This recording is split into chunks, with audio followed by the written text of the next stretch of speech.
and particularly Euan. I'd probably be accused of hypocrisy standing up here and praising Man City supporter, but I have to do it. It was a very good speech, a very enjoyable speech.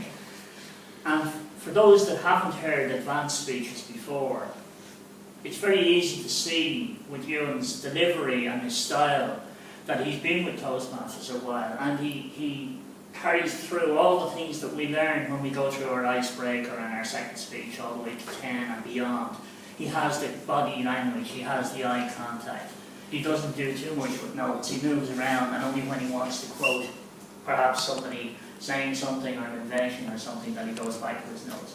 So I think it was a really good speech from that point of view. I will be a little bit more critical perhaps than I would be with ordinary speakers or less experienced speakers, shall I say, because it is an advanced speech, and some of the things I'm saying you might say, it sounds a bit rough. But I do think most of the speech was really, really strong. In terms of the objectives of the speech, which even as you go through advanced manuals, you still have your objectives, he had to inform us. And I think he did that very well. There was a trend right the way through the speech of giving us dates, giving us facts. Not in a way that would make our head explode and say, I can't remember half of that. It was quite sequential, it was quite slowly delivered but methodical. I think it came across really well. Was there sufficient information in it for us to make our mind up about mobile devices and the impact they would have if we were designing websites and involved in that? I think it had. It had a lot of information and reasons about screen size and visuals and so on that I think were very important.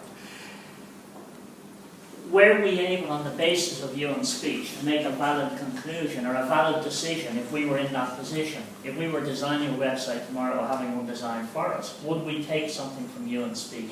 I think we would. I think I would be saying to my designer, how will this work on my iPad, on my iPhone, on my daughter's iPhone?